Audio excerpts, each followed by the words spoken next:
A very good morning to all of the students. Today is our third chapter. The name of chapter is Ascent of sap, and this is the first part of Ascent of sap. We divide this Ascent of sap chapter in three parts, and out of which this slide or this presentation is for only first part, and this part include the introduction, definition and path of ascent of sap.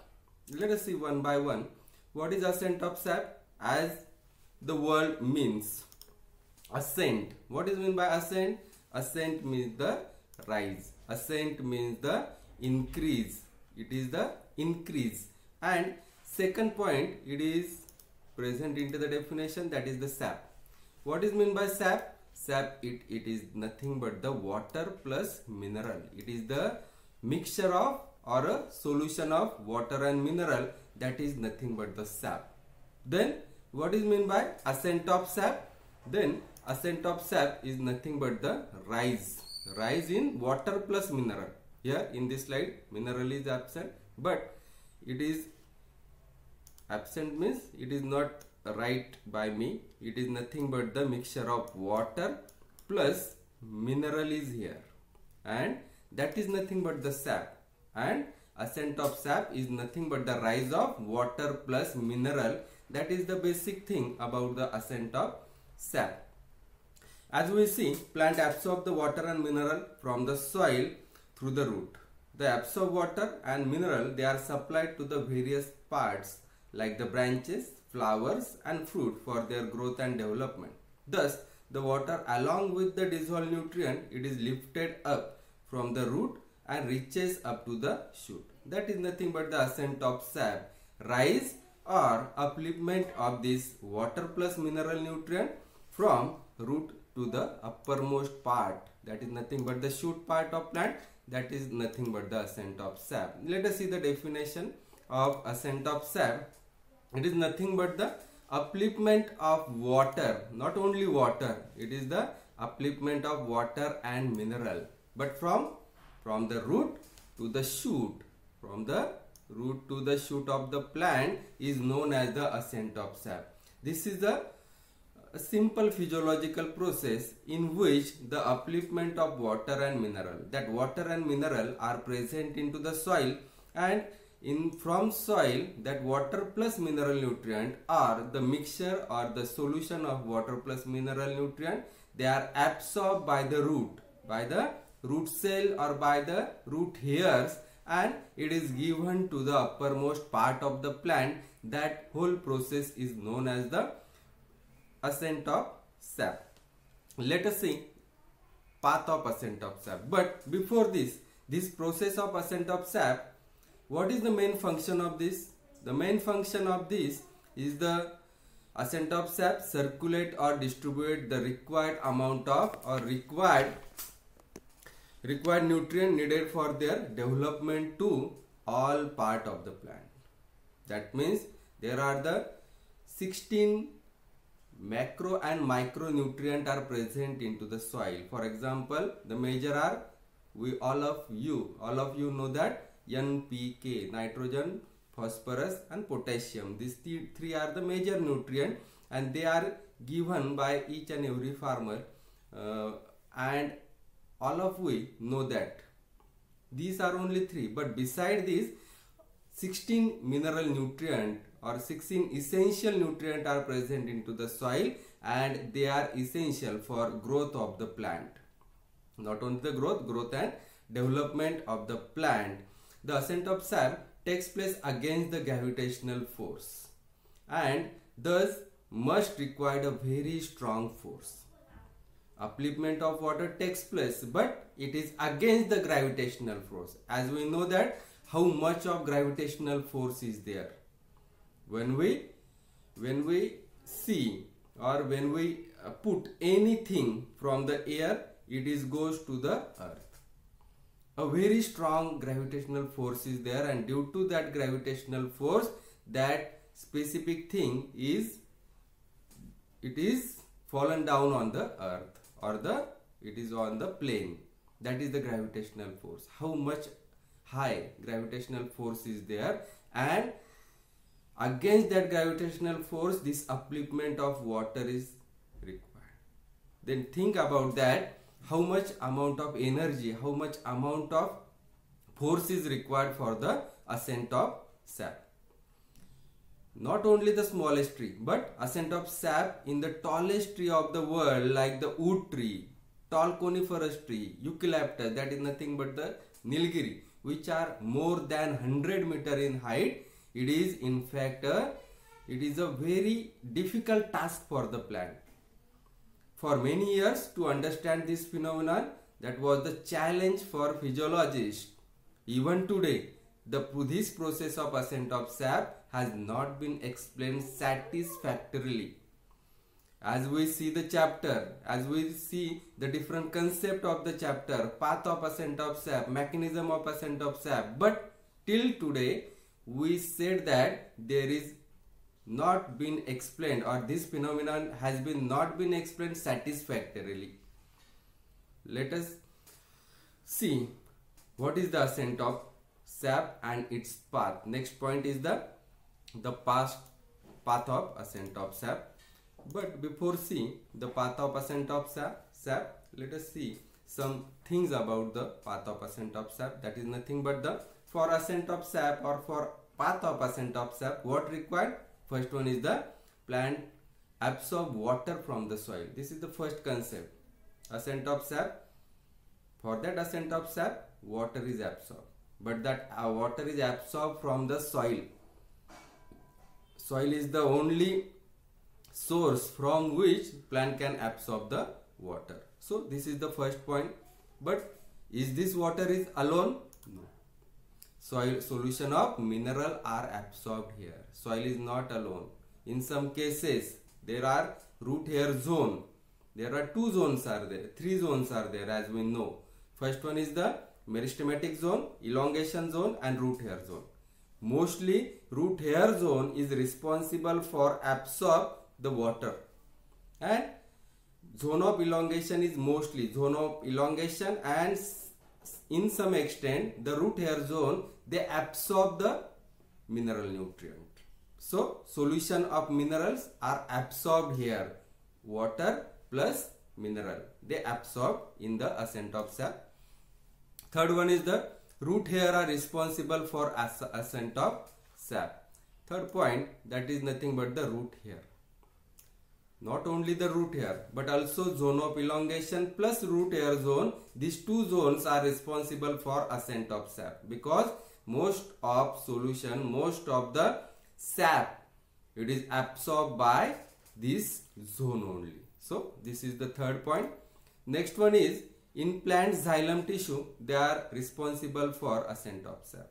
As we know that the root hair absorb the water, root hair cell absorb the water, and when we take a section of root, it is not only root hair. Root hair is connected to the other tissues like epidermis, after that the cortical zone, after that the endodermis, and beneath that pericycle, and after that the xylem and phloem. Here in plant, xylem tissue are responsible for ascent of sap, not the phloem region. Xylem is responsible for water as well as ascent of sap, water absorption as well as ascent of sap. Next point is the xylem tissue. It is made up of the different component. Xylem tissue is not one element. It is made up from the combination of 4 elements, and it is the xylem tissue is made up from the different component. And that component, which are that component? Let us see one by one. Component of xylem. First one, the different component of xylem, that include first tracheids, second vessels, third one xylem parenchyma, and fourth one xylem fiber.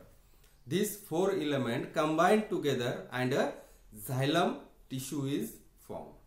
As we know that tissue, what is my tissue? It is nothing but the combination of cells. cell come together and it form the tissue. Tissue comes together, it form specific organ, and organ come together, it form a organism. So these different cells are there and they combine together and form a tissue, and such type of a xylem tissue can be formed. Next one is the, let us see one by one the structure of this different element of xylem. This is the figure, it is taken from the internet and this is the reference of this image. As in this figure, the different element of xylem are seen here. Here the trachid, where is trachid? It is the innermost side of the plant. Let us see here the innermost part, innermost rigid part of plant, that is nothing but the trachid. Here trachid form the main conductive cell of some non-flowering plant. It is a conductive cell and it is the main part of the xylem tissue. Let us see second. That is nothing but the vessels are vessels. Where are vessels? That vessels are nothing but the, it is the outermost part of the plant. Let us see here. This is the outermost part of the plant, and these vessels, this is the vessels, this is vessel, and it is the combination of many cells. This is one cell combined with other cell, and in between there is a sieve tube or sieve cells are there. As we see, this is one cell, this is one cell, this is another cell, and these two cells are combined with a plate, and that plate is known as the sieve plate. And in this way the cells combine together and xylem vessel can be formed. These vessels are advanced water conductive element mostly seen in flowering plant. Vessels, it is the characteristic of angiospermic plant. Next point is the xylem parenchyma. It is the primitive cell, xylem parenchyma, outermost cell, and the xylem parenchyma, they are living cell of the xylem. This is the living cell and made up from the parenchymatous cell. Next one is the xylem fiber. This is the last point, and that xylem fiber shown here. This xylem fiber, they are midway between the trachid and the xylem parenchyma. This is the trachid and this is the xylem parenchyma, and this part is known as the xylem fiber. This is the midway between the trachids and the xylem parenchyma, and they provide the support to the plant. They provide support. The main function of that is nothing but the given support to the plant. This is the different element of xylem. Let us see one by one again how these elements can be seen, in which let us see how these components are seen. Component of xylem are seen. This is the component of xylem. Again, these figures are taken from the internet and this is the reference of this image. Component of xylem tissue, in which first one is the trachid. As we see here, trachid, they are elongated tube-like structure. This is a elongated structure, tube-like structure, elongated and tube-like structure, and these are the pores which is present on the trachid. The main structure of trachid, both the end, this end and this end of the trachid, they are closed. This is the main structure of the trachid. Next one is the vessels. Vessels are cylindrical, or vessels are cylinder-like structure made up of many cells called as the vessel. This is the structure of the vessel. It is made up from many cells, but it is a cylindrical structure. It is a cylindrical structure made up from the many cells. And but what is the difference between the trachids and vessels? The vessel, the end of the vessels, they are open. Here the different pores are present. Pores are nothing but the small hole-like structure. They are present on the vessels. These are the small pore-like structure, and on the both side the opening is present. In vessel, on the both side the opening is present. That is the difference between the vessel and the trachea. What is next? Next is the xylem fiber. This is the more elongated. It is more elongated than that of the trachea and vessels. These are the trachea and these are the vessels, and it is double or triple than that of the xylem fiber. It is double or triple and fiber like structure and more elongated than that of the trachea and vessels. This is the xylem fiber. It is a hair like structure only. And last one is xylem parenchyma. This is the parenchymatous cell, as we see here. This parenchymatous cell made up from the two cells. This is first cell, this is second cell, and it is attached with each other with a plate, and that plate is known as a sieve plate. It is a perforated plate which is present in between these two cells. These are made up from the parenchymatous cell. So it is named as xylem parenchyma because they made up from the parenchymatous cell. Here let us see the last part of our topic, that is nothing but the path of ascent of sap. This structure or this figure, it shows that the path of ascent of sap. As we know that what is path of ascent of sap, or what is process of ascent of sap? Ascent of sap, it is nothing but the upliftment of water plus mineral nutrient from root to the shoot. That is the ascent of sap. This structure, let us see the diagram. This structure,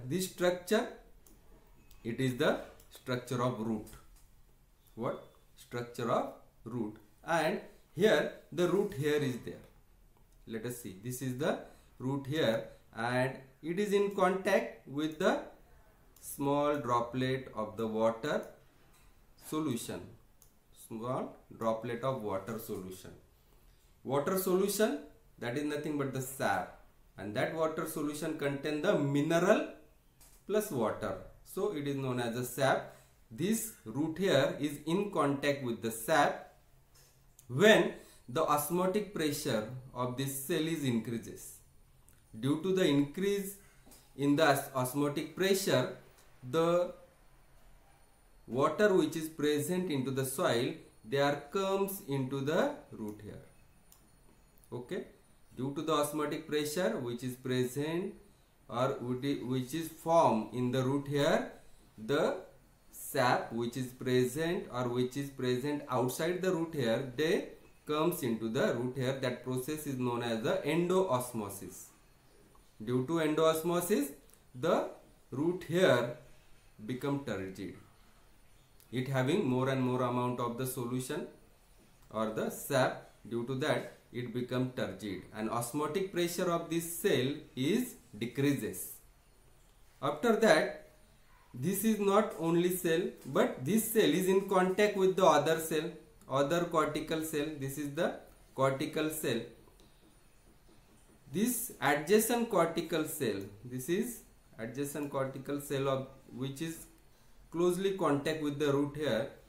When root hair having much amount of cell sap, the osmotic pressure of root hair is decreases, and due to that, the adjacent cell of cortical cell, the osmotic pressure of this cortical cell is increases. The osmotic pressure of root hair is decreases, whereas the osmotic pressure of this adjacent cell is increases. Due to that, the water or solution which is present into the root hair, they are goes toward the adjacent cell. In this way, they are goes toward the adjacent cell. After that, all these cells, all these adjacent cell, at that time when one cell is fulfilled with solution, other cell having more osmotic pressure, then that solution comes into the another cell. In this way, as we see the arrows, that solution is come toward the innermost side of the root. Finally, it is come toward the xylem region. This is the xylem region, and in this way all cell are fulfilled with the sap, that is nothing but the water plus mineral nutrient, and after that the sap comes into the xylem region. As we see, or as we know, the xylem form a continuous column up to the shoot.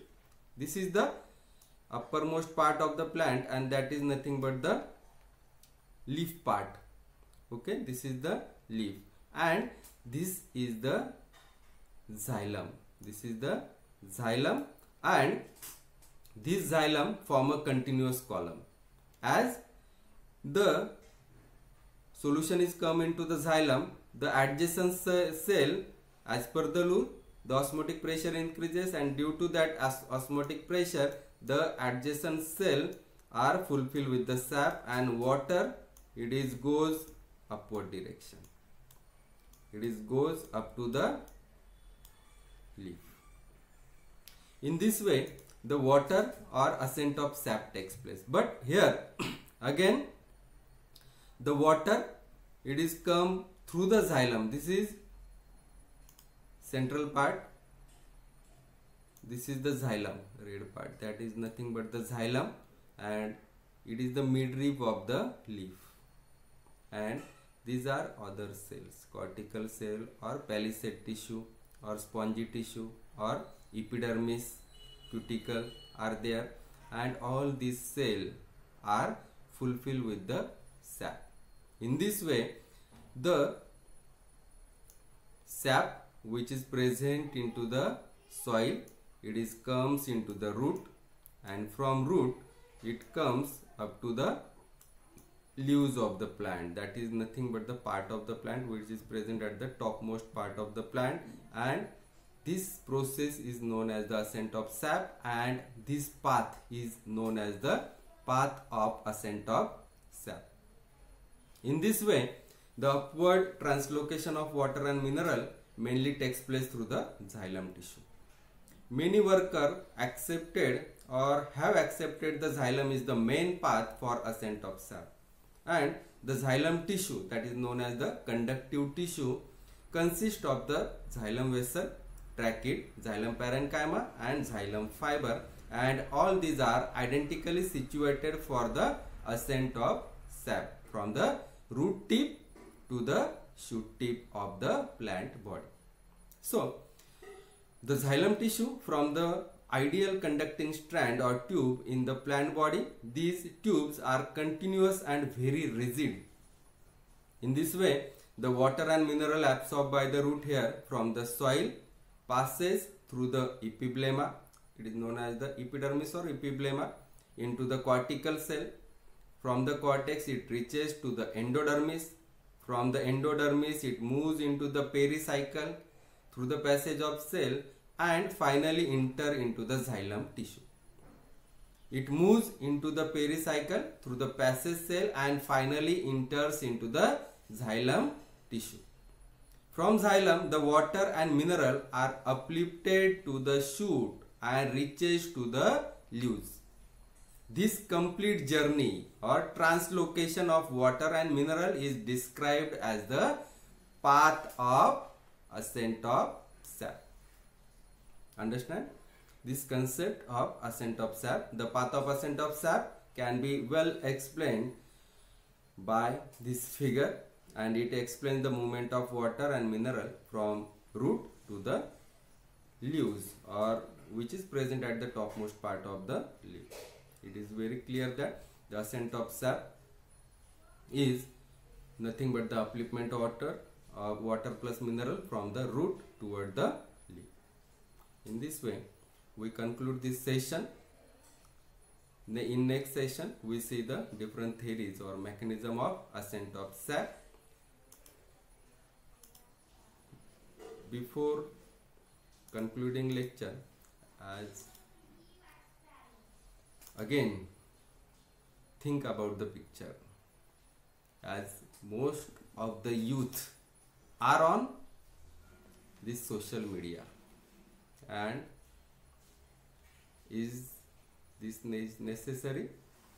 Our most of time, what this picture tell, most of our time it is eaten by these social media. These are the teeth of Facebook. When we on the social media, we don't know about the time, and hours are gone, or it is waste of time. In short, it is the waste of time on the social media. So